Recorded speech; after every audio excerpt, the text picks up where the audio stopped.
Assalamualaikum warahmatullahi wabarakatuh.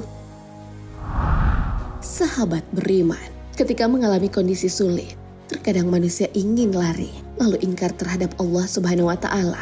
Hal inilah yang pernah dilakukan Bani Israel, hingga akhirnya seorang nabi didatangkan langsung oleh Allah Subhanahu wa Ta'ala di wilayah tersebut. Bahkan, nabi ini berdialog khusus dengan Allah dan menyaksikan bagaimana kebesaran Allah di depan matanya. Lalu kenapa Allah mengutus Nabi Hizkil? Siapakah dia sebenarnya? Apa dialog penting antara Nabi Hizkil dengan Allah? Tonton video ini hingga akhir agar tidak sesat. Sebelum mendengar kisah dialog Nabi Hizkil dan Allah, mari kita mengenal siapa sosok Nabi ini terlebih dahulu. Hizkil alaihissalam adalah Nabi bagi Bani Israel yang diutus oleh Allah Subhanahu wa Ta'ala setelah kematian Nabi Musa alaihissalam. Bani Israel juga sering disebut sebagai umat Yahudi. Sebutan ini awalnya digunakan untuk merujuk pada keturunan Yehuda, putra keempat Yakub, kemudian melebar dan merujuk pada Bani Israel yang tinggal di kerajaan Yehuda yang berlokasi di Israel Selatan. Nama Yahudi berkaitan dengan salah satu putra Nabi Yakub yang bernama Yehudza bin Yakub, salah satu dari 12 orang putra Yakub. Putra lainnya bernama Ruben, Simeon, Lewi, Yehuda, Isakar, Zebulon, Yusuf alaihissalam, Benyamin, dan Naftali, Gad, dan Asyar. Sebutan Bani Israel jadi populer karena mereka merupakan keturunan dari nenek moyang mereka yang bernama Israel. Jadi, Nabi Hizkil memang benar adalah nabinya Bani Israel dan nabinya Yahudi. Nabi Hizkil hidup kira-kira pada tahun 591 sebelum Masehi atau setelah Nabi Musa alaihissalam dan sebelum Nabi Daud alaihissalam.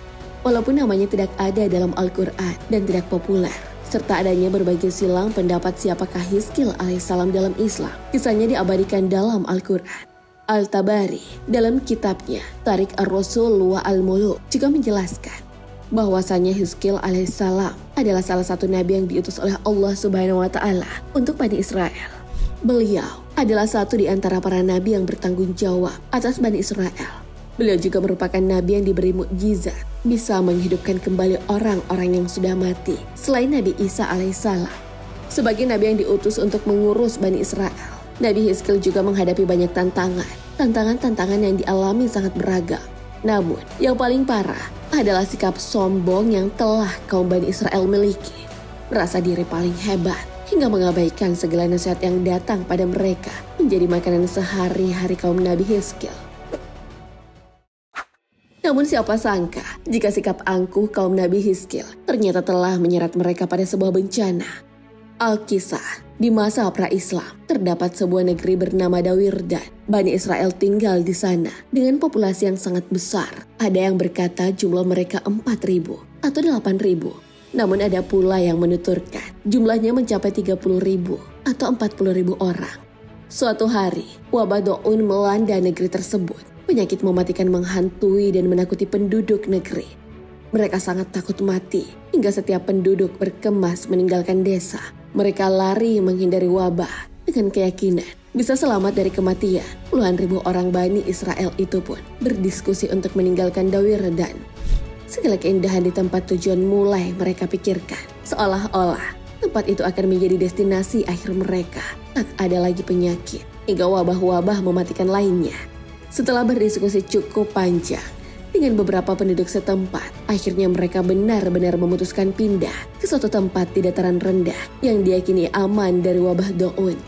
Ketika sampai di daerah yang dituju, mereka kemudian menetap di lembah yang luas, yang mana daerah tersebut tidak terserang wabah. Mereka memenuhi lembah-lembah tersebut dari ujung sampai ke ujung. Mereka bersuka cita dengan negeri baru yang akan mereka tempati. Dengan sombong kaum ini merasa dapat melawan kematian dan akan hidup dengan usia yang sangat lama. Tak lama mereka menetap di tempat baru tersebut. Allah pun menunjukkan kuasa-Nya. Alih-alih terhindar dari kematian, dalam waktu yang cepat mereka semua justru tertular wabah dan mati. Allah Subhanahu wa Ta'ala akhirnya mengutus 2 malaikat ke dataran rendah negeri baru warga Dawirdan. Salah satu malaikat berada di atas lembah dekat negeri tersebut. Adapun satu malaikat lain menuju bagian bawahnya. Serentak, kedua malaikat berteriak, lalu matilah seluruh Bani Israel di negeri tersebut. Tak ada satupun dari mereka yang tersisa. Semuanya tergeletak menjadi mayat. bergelimpangan tak ada yang mengurus. Waktu berlalu, tak ada yang tahu mengenai negeri tersebut. Kota itu pun seolah-olah mati dan tak berpenghuni. Mayat-mayat penduduknya terkubur sendiri. Mereka membusuk dan tersisa belulang saja.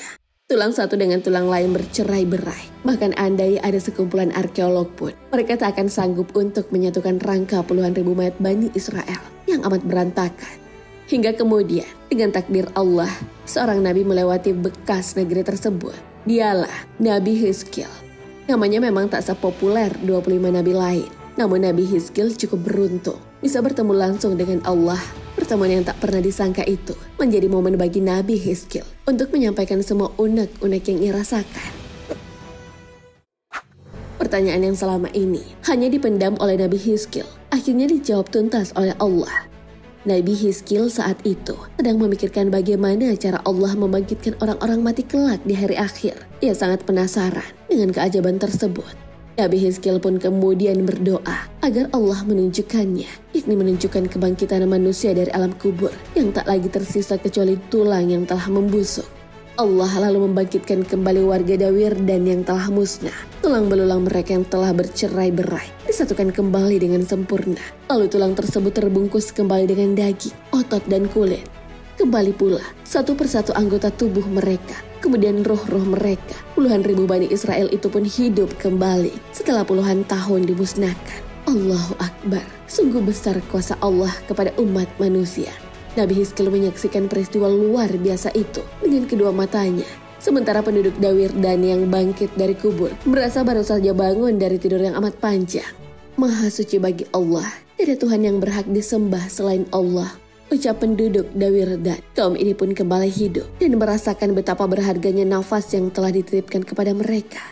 Kisah menakjubkan telah dicantumkan Ibnu Katsir dalam tafsirnya. Beliau mengisahkan saat menjelaskan ayat Allah. Apakah kamu tidak memperhatikan orang-orang yang keluar dari kampung halaman mereka, sedang mereka beribu-ribu jumlahnya karena takut mati? Maka Allah berfirman kepada mereka, matilah kamu, kemudian Allah menghidupkan mereka. Sesungguhnya Allah mempunyai karunia terhadap manusia, tetapi kebanyakan manusia tidak bersyukur. Al-Quran, Surah Al-Baqarah ayat 243. Sebagai umat Islam, kisah ini menjadi alarm bagi kita untuk tetap bergantung hanya kepada Allah. Sebab sikap angkuh dan sombong hanya akan mencelakakan kita saja. Bani Israel ingin menghindari takdir kematian dan menginginkan usia yang panjang, tak bergantung hanya kepada Allah. Mereka pun berpendapat bahwa pergi merupakan cara yang tepat menghindari wabah. Namun siapa sangka yang mereka lakukan justru mendekatkan diri pada kematian. Sebab kematian adalah misteri ilahi. Allah memegang kuasa dalam menghidupkan manusia, baik ruh maupun jasadnya. Dengan cara yang sama, Allah akan membangkitkan seluruh manusia kelak di hari berbangkit. Bagi Allah Subhanahu wa Ta'ala, hal tersebut sangat kecil dan mudah untuk ia lakukan. Takdir kematian juga menjadi hikmah berharga dari kisah tersebut. Setiap orang tidak dapat menghindari kematian maupun mendahulukannya. Sebagaimana firman-Nya, orang-orang yang mengatakan kepada saudara-saudaranya, dan mereka tidak turut pergi berperang, sekiranya mereka mengikuti kita, tentulah mereka tidak terbunuh. Katakanlah, tolaklah kematian itu dari diri kalian jika kalian orang-orang yang benar. Al-Quran, Surah Al-Imran ayat 168. Sahabat beriman, amalan apa yang sudah Anda siapkan untuk bertemu dengan Sang Pencipta? Wallahu a'lam bishawab. Wassalamualaikum warahmatullahi wabarakatuh.